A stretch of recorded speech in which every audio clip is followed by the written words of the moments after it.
बिस्मिल्लाहिर्रहमानिर्रहीम, अस्सलाम वालेकुम। कहा जाता है कि पाकिस्तान उसी दिन कायम हो गया था जब हिंदुस्तान में पहला हिंदू मुसलमान हुआ था।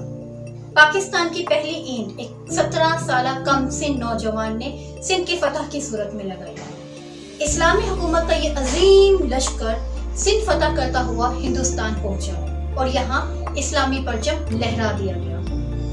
आखिर ये कमसिन नौजवान कौन था और इसने सिंध क्यों फतह किया? जिस वक्त इस नौजवान ने सिंध पर हमला किया उस वक्त सिंध के सियासी हालात क्या थे? वो क्या वजह थी कि सिंध में 3 साल क़याम के फौरन बाद इस नौजवान को वापस जाना पड़ा? और इस कमसिन नौजवान की वफात का किस्सा क्या है? मैं हूँ सना मतीउल हसन और आप देख रहे हैं तारीख अब तक।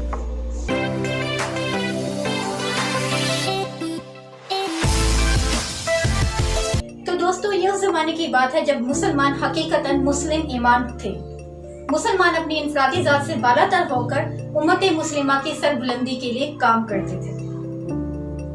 उनका नजरियाती टकराव यहूद नसारा, आतिश परस्तों और रूमियों से था।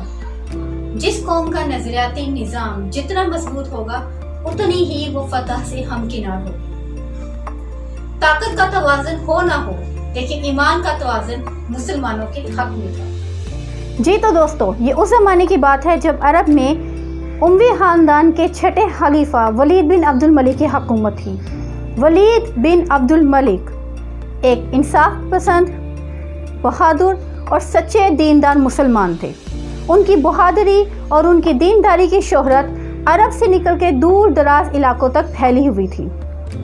इस खलीफा की फ़ौज में बहुत ही बहादुर सिपाही थे और इन सिपाहियों में एक कमसिन नौजवान भी था जिसका नाम था अमादुद्दीन मोहम्मद बिन कासिम। यही वो कमसिन नौजवान था जिसने सिंध को फतह किया और सिंध को बाबुल इस्लाम का दर्जा दिया। अब ये सवाल पैदा होता है कि सिंध में किसकी हुकूमत थी? Sindh was ruled by Sudra dynasty और इस सुदरा डायनेस्टी का आखिरी हुक्मरान साक्सी था। साक्सी was succeeded by his Brahmin minister Chach के बाद चंद्रा और चंद्रा के बाद राजा दाहिर सिंध का हाकिम बना।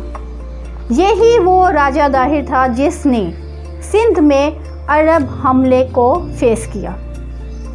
राजा दाहिर बेसिकली एक बहुत ही जालिम राजा था। उसने अपने बुतमत पैरोकारों पर बेहद मजालिम ढा रखे थे।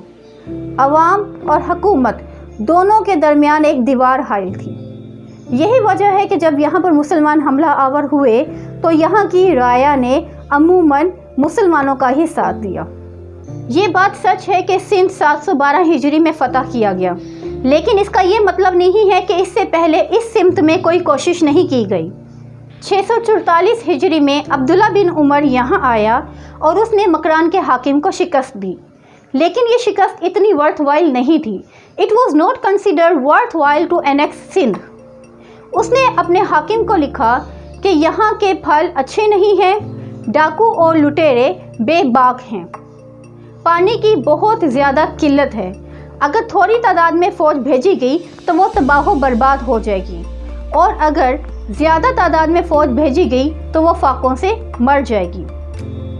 कहा जाता है कि इस रिपोर्ट में उसने बलूचिस्तान और सिंध के रेगिस्तानी इलाकों का जिक्र किया है। अब ये सवाल उठता है कि इस रिपोर्ट के बाद आखिर ऐसी कौन सी वजह थी कि अरब हुक्मरानों ने सिंध को फतह करने की ठान ली? तो यहाँ पर मुख्तलिफ हिस्टोरियन की मुख्तलिफ आरा हैं। कुछ हिस्टोरियन के नज़दीक इसकी सबसे बड़ी वजह यह है कि जज़ायर मशरिकुल हिंद का बादशाह मुसलमान हो गया था। मुसलमान होने के बाद उसने खलीफा के लिए कुछ तहाइफ भेजे। ये तहाइफ एक बहरी जहाज़ के ज़रिए अरब जा रहे थे। इसी बहरी जहाज़ को दीबल के मुकाम पर कज़ाकों ने लूट लिया। जब यह खबर गवर्नर इराक हज्जाज बिन यूसुफ के पास पहुंची तो उसने एक सिफारत रवाना की। जब ये सिफारत मकरान पहुंची तो राजा दाहिर ने साफ जवाब दे दिया। राजा दाहिर ने कहा, यह सब काम मेरे कज़ाकों का है जिन पर मेरा कोई बस नहीं है। तुम चाहो तो अपने कैदी और अपने माल खुद ही ले लो। राजा का यह जवाब सफारती आदाब के खिलाफ था, लिहाजा حجاج بن یوسف کا رد عمل ایک فطری عمل تھا۔ کچھ ہسٹورین کے نزدیک یہ اسلام پھیلانے کی ایک کوشش تھی جو کہ تمام خلفاء کا مقصد رہ چکی ہے۔ کچھ ہسٹورین کے نزدیک خلیفہ نے اپنے ایجنٹ ایک بحری جہاز کے ذریعے روانہ کیے تاکہ مختلف ملکوں سے مختلف اشیاء واپس لائی جائیں، اور یہی بحری جہاز جب واپس آ رہا تھا تو this was plundered off by the pirates at the coast of Sindh. اس کے بعد حجاج بن یوسف نے خلیفہ سے راجہ داہر کے خلاف مہم پر اجازت حاصل کی اور 2 گنا سرکاری خزانے میں جمع کرانے کا وعدہ کیا۔ اس کام کے لیے حجاج بن یوسف نے 17 سالہ کم سن نوجوان محمد بن قاسم کو چنا اور اس کو کمان دے کر سندھ روانہ کیا۔ محمد بن قاسم اس وقت فارس کا گورنر تھا۔ وہ حجاج بن یوسف کا بھتیجا بھی تھا اور اس کا داماد بھی تھا۔ کہا جاتا ہے کہ اس مہم پر 60,000 درہم خرچ ہوئے اور محمد بن قاسم نے 1,20,000 چاندی کے درہم بیت المال میں جمع کرائے۔ وہ کون سی وجوہات تھیں جس کی وجہ سے محمد بن قاسم سندھ فتح کرنے میں کامیاب ہوا؟ کہا جاتا ہے کہ ہندو معاشرہ ذات پات میں جکڑا ہوا تھا اور یہاں کے لوگ بہت زیادہ توہم پرست تھے۔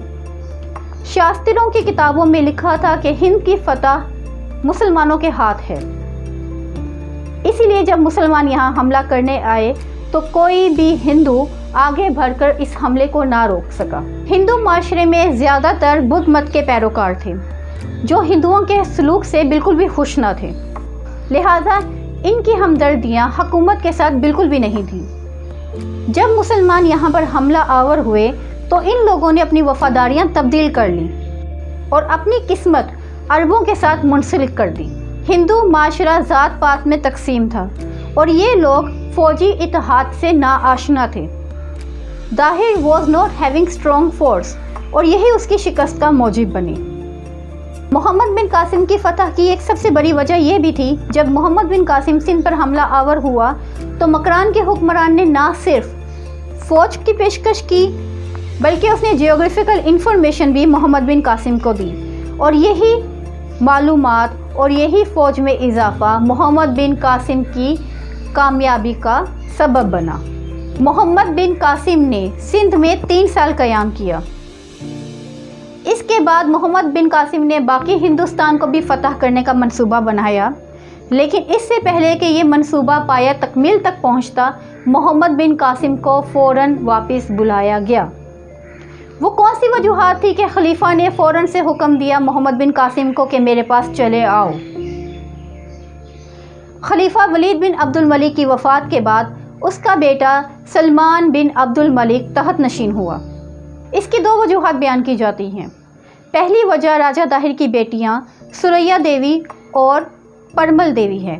جب محمد بن قاسم نے ان دونوں بیٹیوں کو عرب روانہ کیا، وہاں جا کے خلیفہ کے سامنے یہ رونے دھونے لگی اور انہوں نے خلیفہ سے کہا کہ محمد بن قاسم نے ہم پر بہت ظلم کیے ہیں۔ یہ بات سن کے خلیفہ کو غصہ چڑھ گیا اور اس نے محمد بن قاسم کو حکم دیا کہ فوراً میرے پاس چلے آؤ۔ اس کی دوسری وجہ سیاسی بتائی جاتی ہے۔ کہا جاتا ہے کہ خلیفہ کے دربار میں بہت سے ایسے لوگ تھے جو محمد بن قاسم کے خلاف تھے۔ انہوں نے خلیفہ کے کان بھرنے شروع کر دیے، جس کی وجہ سے خلیفہ محمد بن قاسم کے خلاف ہو گیا اور اس نے محمد بن قاسم کو حکم دیا کہ خود کو گائے کی چمڑی میں سی کر میرے پاس لے کر آؤ۔ محمد بن قاسم تک جب یہ حکم پہنچا تو بغیر کسی چوں چرا کے محمد بن قاسم نے ایسا ہی کیا۔ اس نے خود کو گائے کی چمڑی میں سیا۔ کہا جاتا ہے کہ راستے میں دم گھٹنے سے محمد بن قاسم کی وفات ہو گئی تھی۔ خیر وجہ کوئی بھی ہو، محمد بن قاسم نے سندھ کے لوگوں میں اسلام متعارف کروایا۔ محمد بن قاسم سے سندھ کے لوگ جذباتی طور پہ اس قدر وابستہ ہو گئے تھے کہ جب محمد بن قاسم یہاں سے گیا تو سندھ کے لوگ روتے تھے، اور کیرج کے لوگوں نے باقاعدہ محمد بن قاسم کا مجسمہ بنا کر اس کی پوجا پاٹ شروع کر دی۔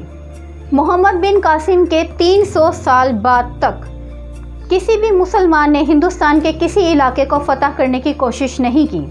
اس کے بعد کیا ہوا یہ جاننے کے لیے دیکھتے رہیں تاریخ اب تک۔ مجھے اجازت دیجیے، اللہ حافظ۔